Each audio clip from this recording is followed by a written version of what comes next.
Every 1960s home trend felt like the future the day it arrived.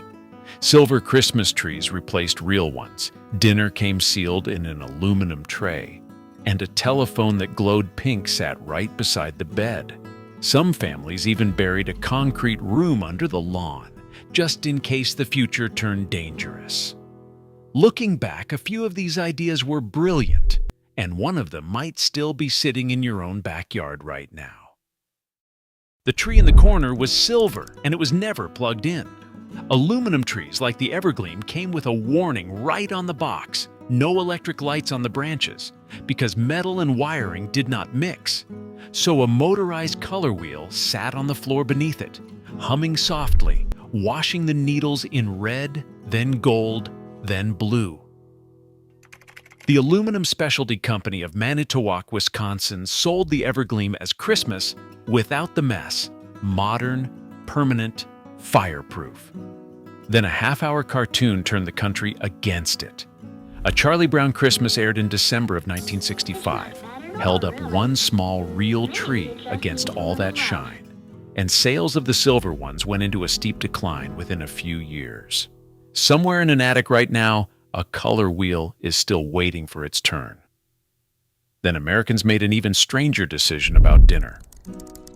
Swanson stamped a whole meal into a 3-compartment aluminum tray, turkey in one well, peas in another, and sold it as freedom for the busy household. The advertising showed a smiling woman released from her own kitchen. The reality involved a folding TV tray on spindly legs, wobbling in front of the television, while a family ate in near silence, and somebody else's laughter came out of the speaker.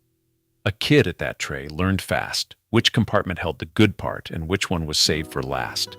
The same order every single night. An unspoken family rule nobody ever wrote down. The trays folded flat and went behind a door, and most of them never came back out. One company convinced millions of hostesses to build dinner out of gelatin. General Foods published The Joys of Jell-O, an entire cookbook of food suspended in gelatin, and hostesses across the country took it as a dare. Lime rings held shredded carrots and celery. Tomato aspic held shrimp. A copper mold hung on the kitchen wall of nearly every house, shaped like a fish or a ring, polished and ready for its one night a year.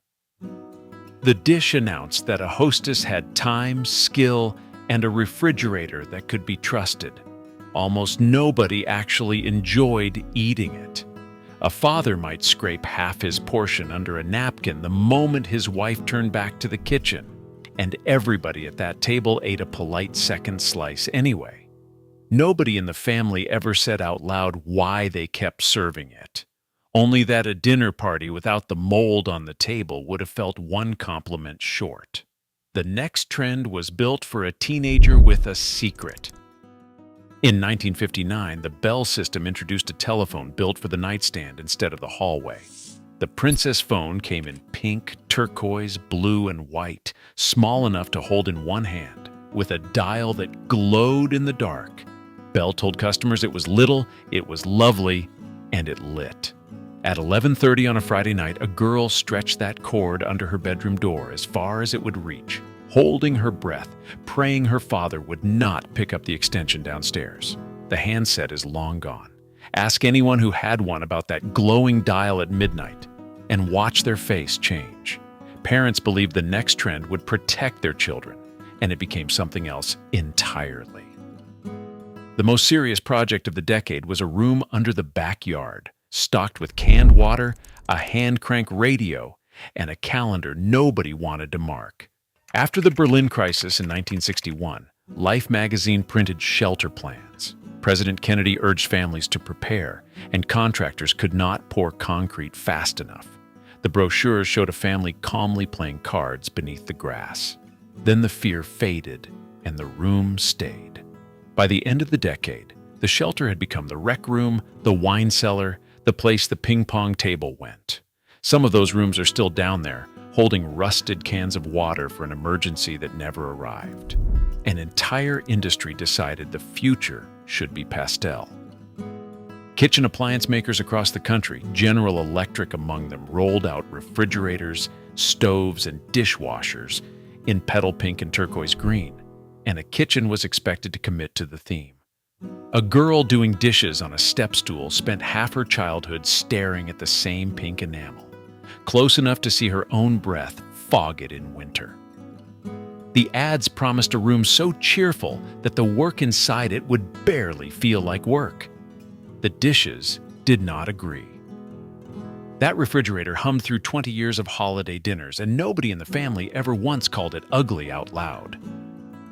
Every living room had one machine no child was ever allowed to touch: a Magnavox or RC. A Victor console ran 6 feet long in walnut veneer, with a turntable and radio hidden beneath a sliding lid, and speakers woven behind cloth grills. It was sold as an heirloom, furniture first and machine second. Every child in the house knew exactly how close they could stand before somebody yelled, "Do not touch the needle."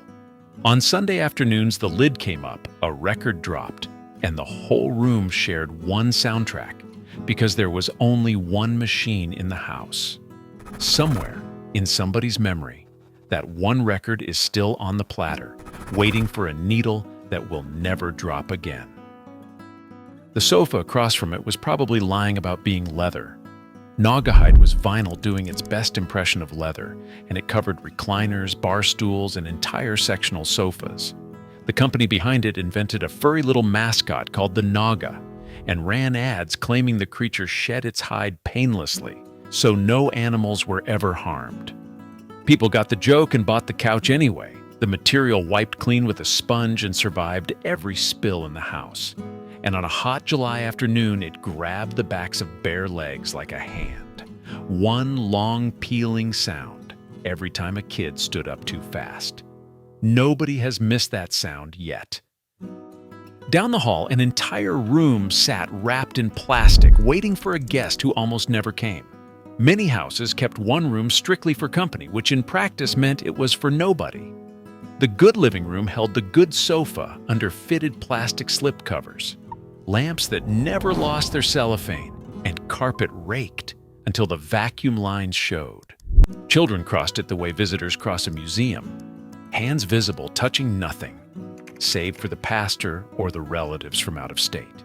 One ordinary afternoon, a kid would forget the rule entirely, jump straight onto that plastic-covered cushion, and freeze at the sound of a parent's voice from the next room before a single word was even said. It is hard to say exactly what was being saved in that room, or for whom. Filling a house like that took help, and the help came in little green squares. Every trip to the supermarket and the filling station paid out in S&H Green Stamps, and the whole family licked them into saver books at the kitchen table together, a chore that somehow never felt like one. Full books went to the Redemption Center, a store where nothing had a price tag, only a number of books. The Ideabook catalog was studied harder than homework. A toaster cost a handful of books. A set of luggage could take a year of groceries. The redemption centers closed decades ago, and kitchen drawers across the country still hold half-filled books, a few pages short of the lamp somebody wanted. The furniture showroom offered the last kind of future, and half the neighborhood refused it. Danish Modern arrived in American living rooms as low, clean-lined teak credenzas on tapered legs, chairs with barely any arms, sold as the sane, grown-up future of furniture. A grandmother took one look at the neighbor's new credenza and called it cold to anyone who would listen, then bought colonial maple out of pure spite. The two camps judged each other quietly at every dinner party for years. That grandmother has been gone a long time now, and her own grandchildren are the ones hunting down a credenza, just like the one she always refused to buy. The last trend sat under the coffee cups the whole time. The kitchen counter had its own pattern, a scatter of small linked shapes like paper clips caught mid-tumble. Formica called it Skylark when designer Brooke Stevens drew it in 1950, and it spread across countertops, diner tables, and dinette sets as pure space-age optimism, the future rendered in laminate. Decades later, Formica renamed the pattern Boomerang for an anniversary. Run a hand across a real one today, and it feels exactly the way it felt to every kid who ate breakfast on it before school, half a century before anybody thought to give it a better name. Most of these homes are still standing. The silver trees, the glowing phones, the green stamp books, and the Skylark countertops left the house a little at a time, through remodels, moving days, and estate sales. If one of these rooms just came back to you, say which one in the comments, because somebody out there is trying to remember the same room. And if you want to walk through the next one, subscribe.